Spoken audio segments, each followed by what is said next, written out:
Shalom, giving all praises and all glory unto Yahweh Bahashem, Yahweh Shai Bahashem.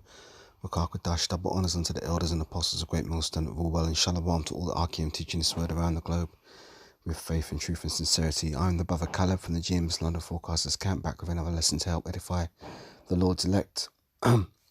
So, as always, I'd like to begin by saying that we are the real Hebrew Israelites. And the real Israelites, these so-called Negroes, Latinos, Hispanics, Native Americans, West Indians, and West Africans predominantly. However, you will find Israelites that do look like the other nations because we as a people have been scattered amongst all nations throughout our various captivities. But if your seed line by your forefathers goes back to the man in the Bible that was named Israel, then you too are an Israelite no matter what you may look like, because the book of Numbers, chapter 1 and verse 18 states that your nationality is determined by the lineage of your forefathers. So, just a quick lesson here. When I was out teaching at a camp with one of the elder brothers on Thursday, we were teaching and, we're just doing the work as normal. Got to the early evening, maybe about 7 o'clock, so it's getting dark.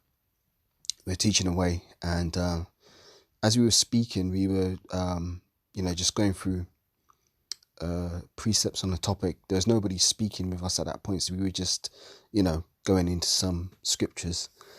And all of a sudden, this woman who was just about to pass by the camp, she dropped and she fell. And she fell pretty hard. She fell so hard that her shoes and her socks came off. And what you can see on the screen here, she ended up leaving one of her socks on the floor. I mean, it's pretty bad. I think it's crazy because where we were teaching, the pavement is pretty level. So there wasn't no cracked tiles or, dips in the ground. But she literally dropped at the point where she was just about to pass by the camp. And immediately I thought, this is spiritual, man. So she dropped, and she dropped hard. Her shoes and her socks came off. And I didn't laugh because I don't tend to laugh when people drop. I suppose there's a testimony on why I don't, but that's another story for another day. But I just stood there, and this is the thing as well. It's like, years ago when I was in the world, young man in my teens, stuff like that. If I'd have seen that happen, I'd have been the first to rush over and try and help her up and, get her back on her feet. But there's something about this truth. And I suppose there's something about experience in that sort of like understanding this truth and knowing the scriptures. It can kind of make you a little bit less quick to rush in to do stuff. So my thought was that, let me see what happens, And the elder brother, he stopped teaching this woman. We were just watching her. But there's another brother in the camp who has a very compassionate spirit. And that's a beautiful thing because we don't all have the same spirit. We're all different.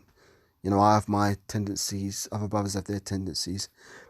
This brother just happens to be a very, very loving, very compassionate. And I'm not saying that's a bad thing at all. It's actually a really good thing because you need that balance. So his nature would be to help her. So he quickly helped her up onto her feet. And, she picked up her shoes and stuff. Picked up what?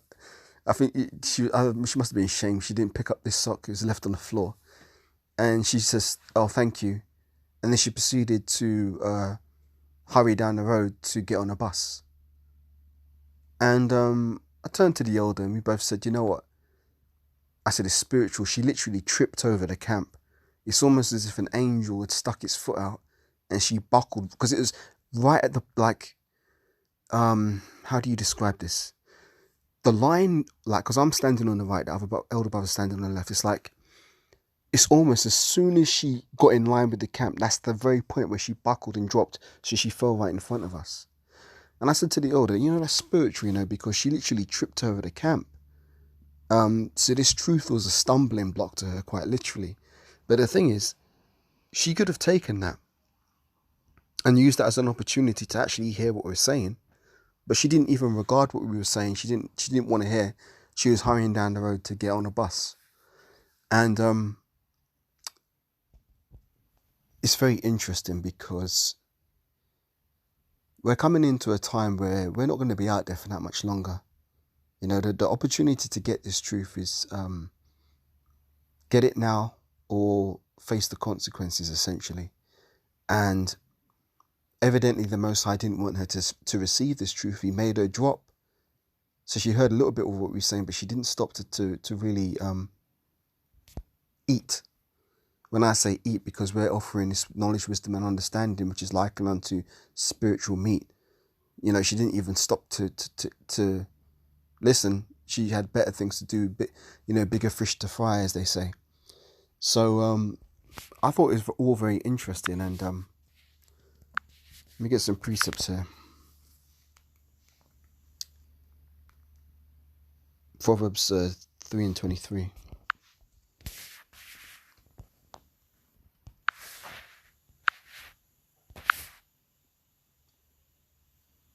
Then shall thou walk in thy way safely, and thy foot shall not stumble.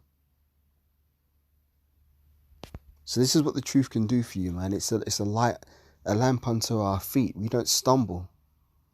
Okay, yeah, we might physically trip over here and there, but we're not stumbling at the multitude or the plethora of confusion that's being pushed forth by this society. You know, there's a million things to trip over and stumble at, but we don't stumble over the truth. Whereas those people that are in the world, they trip over this truth because it's a stumbling block unto them. They can't get around it or get with it, you know. This is Proverbs 4 and verse 12. When thou goest, thy steps shall not be straitened, and when thou runnest, thou shalt not stumble. That's what this truth does for us, man. It straightens our steps, so we don't really go astray like that. Thankfully, all through the spirit and power of Yahweh Hashem Yahweh Shai. This isn't of ourselves. This is of Him, the blessing that we've had to be a partaker in this great wisdom, knowledge, and understanding. I mean, we've always got to be grateful for that, because we're living in a very, very dark world with very, very dark souls surrounding us. And I mean, it's like, me personally, I don't like to go out very much if I don't have to. I much prefer the privacy of my own home, because when I'm not around people, I'm not caught up in their confusion. But as soon as you step out your front door, you've got all kinds of spirits out there, man. All kinds of spirits. Let me get another precept here. This is what we got. Yeah, Proverbs 4 and 19. This is exactly what I want. It says, starting from verse 18, but the path of the just is as a shining light that shineth more and more unto the perfect day. The way of the wicked is as darkness. They know not at what they stumble. So that's the way of the wicked, man. And this woman, evidently, there was something about her that weren't right, because as the scriptures say, wisdom will not enter into a malicious soul, nor dwell in the body that is subject unto sin. So I don't know what it is, whatever she's got going on, I don't know. But the Most High didn't really want her to hear that word, because if he did want her to hear that word, she would have stopped and asked questions, and maybe we'd have given her, the YouTube channels, and she would have got edified. But the Most High made her buckle, drop hard like a fucking sack of potatoes, to the point where her shoes bust off her feet and her socks come off. So like, it probably sounds bad that I'm laughing, but you know what, man? I'm going to tell you why I'm laughing in a minute. But all that so that she could be sealed for death, because we're out there for two reasons. We're out there to preach this word, to feed the sheep. The elect will hear it. They will take heed to and grow thereby and increase in faith. Or the wicked will hear it and they'll reject it and they'll be sealed for death. So our purpose is twofold. But some may say, why is he laughing? Well, I'm laughing because of 2 Ezra, the 9th chapter.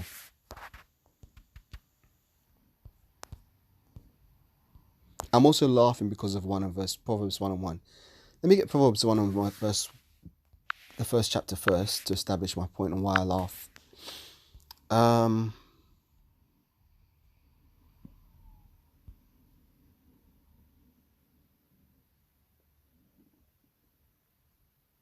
Proverbs 1:15, my son, walk not thou in the way with them, refrain thy foot from their path, for their feet run to evil and make haste to shed blood. So this woman, her feet, although she may look like this is just a sweet, middle-aged woman, she wouldn't hurt a fly. Well, the Most High knows different. It says, for their feet run to evil and make haste to shed blood. So I don't know what it is she got going on in her life, but for whatever reason, Most High made her drop and didn't want her to hear the word. Jumping down, it says,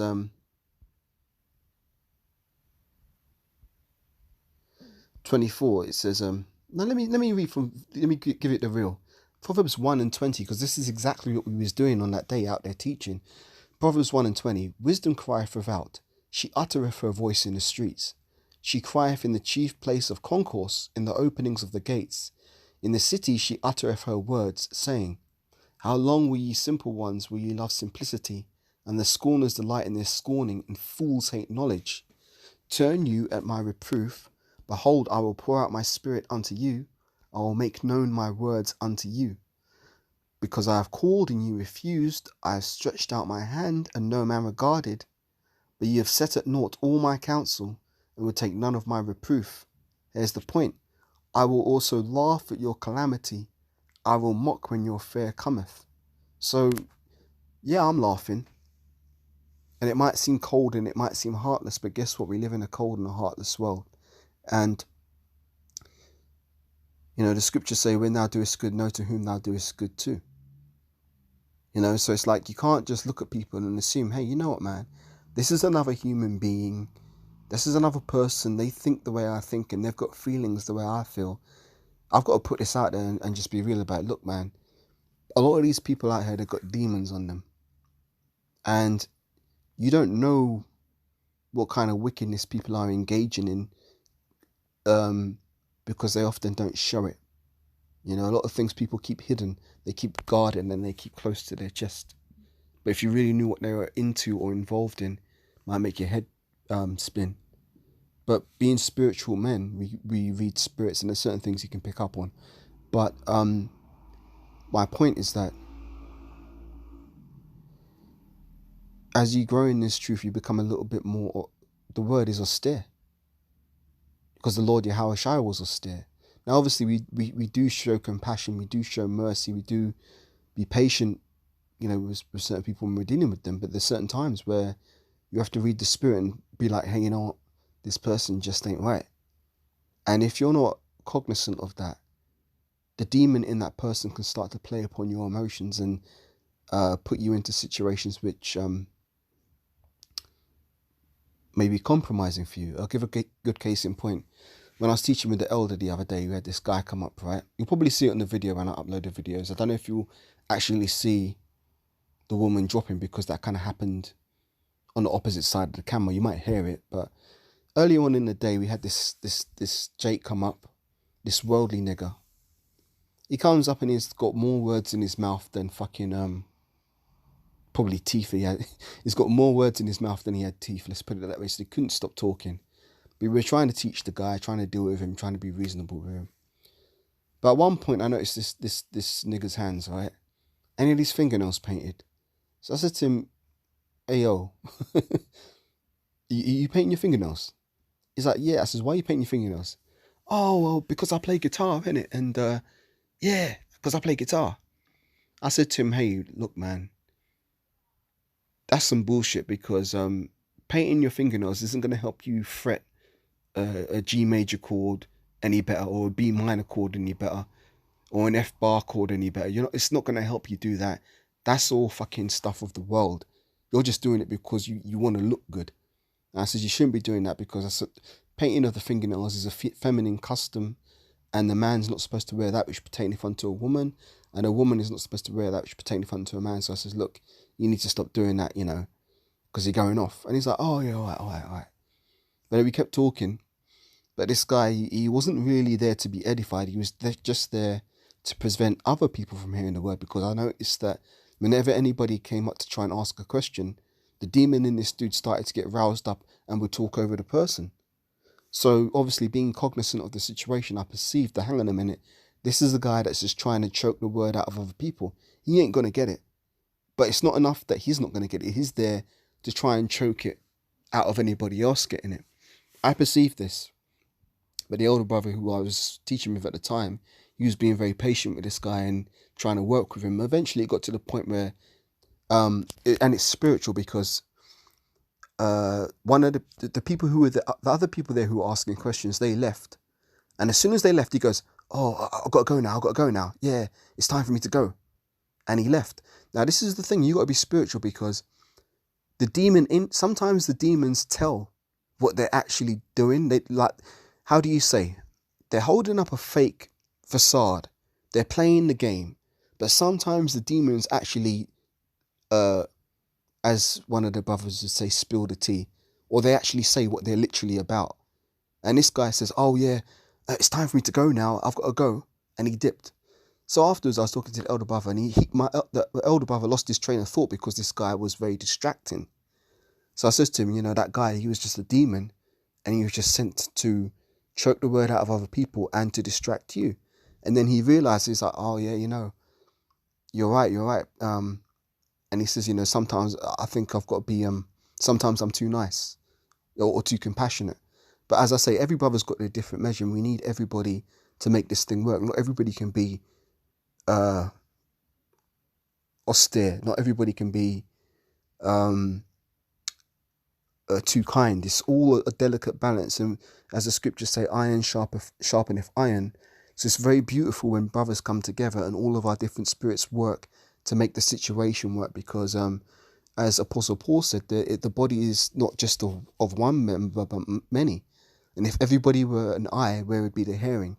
If everybody were an ear, where would be the nose to smell? Or if everybody were a foot, where would be the hand? So, the tabernacle of David, all of the brothers in this truth, we all do need each other. There's nobody in the elect, the 144,000, who's superfluous. Even Apostle Paul said those members which may seem more weak and feeble are actually more important. So things that someone might not consider, like your little toe, you think, "Oh, that's just the smallest toe," but if you didn't have your little toe, you might find it hard to balance. Or let's say your thumb, you got 5 fingers on your hand and the thumb's down lower. You could say, well, the thumb's not up there with the other 4 fingers, that's less important. But guess what? The thumb is the key, counterbalance for you to grip. You know what I'm saying? It's like you could lose one of your fingers and still have your thumb and still have a grip. But if you lose your thumb and you've got 4 fingers, your grip's going to be very, very loose and weak. So, sometimes the things which seem more feeble are more needful. For example, even the beautiful brother who helped the woman up off the floor, some people might think, "Oh, well, why is he so compassionate? Why is he so nice?" Well, hang on a minute. Those parts of the body which may seem more feeble are actually more important in the grander scheme of things. So we can never really underestimate a particular brother's importance or value in the truth. And as the scriptures say, we're supposed to esteem others as better than ourselves. So we can never be too high-minded in this thing. So all that to say, another reason why I laugh, 2nd Ezra, 9th chapter.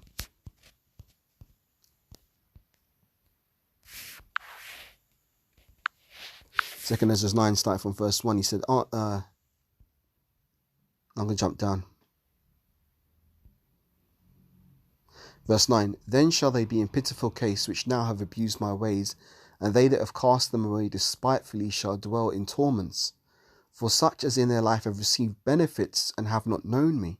See, that woman received a benefit from a brother in the camp. They helped her to her feet and she was able to get her shoes and stuff. He didn't have to do that. None of us did.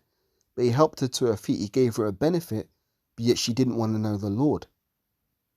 So it says, "And they that have loathed my law while they have had yet liberty, and when is yet a place of repentance was open unto them, understood it not, but despised it." So this woman that dropped in front of the camp, she understood not that a place of repentance was open unto her, because I failed to mention, it was a Jake woman, a so-called nigger woman, a so-called black woman in the world who fell in front of us. But she didn't understand that a place of repentance was actually open unto her. But instead, she despised it and went on her way. As a good counter example, what happened to Apostle Paul?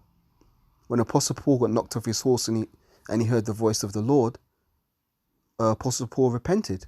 Back in those days, he was called Saul. Saul, Saul, why persecutest thou me? Because Saul thought he was doing the Lord's will.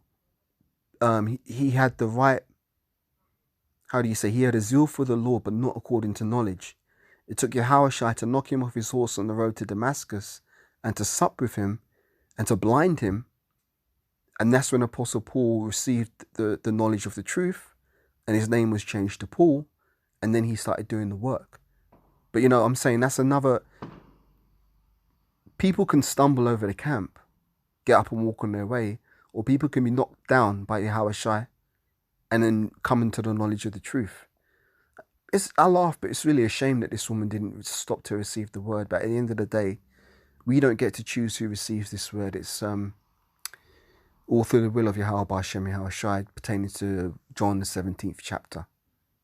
Furthermore, that was a beautiful example of what's going to happen to the nation on a whole. The rest of the nation who doesn't want to get in line with this truth, when Jacob's trouble comes, they're going to be looking like that woman, arsed out on the street, shoes and socks knocked off, looking hella bad out here, man. Dropping so hard that it's like, fucking hell, you think the ground's shaking or something, man. That's the force the woman fell with. But anyway, that's that on that. Just a quick little edifying, quick hit. Just something I've been meditating on, so I hope that is edifying. So with that, giving all praises and all glory unto Yahweh, Bahashem Yahushai, Bahashem Makakadash. As always, double honors unto the elders and apostles of Great Millstone that rule well, and shalom to all the Archeum teaching this word around the globe with faith and truth and sincerity. Lord willing, I'll be back with another lesson soon. But I'm out for now. Shalom. Wa abba wa kam yeshua. Shalom.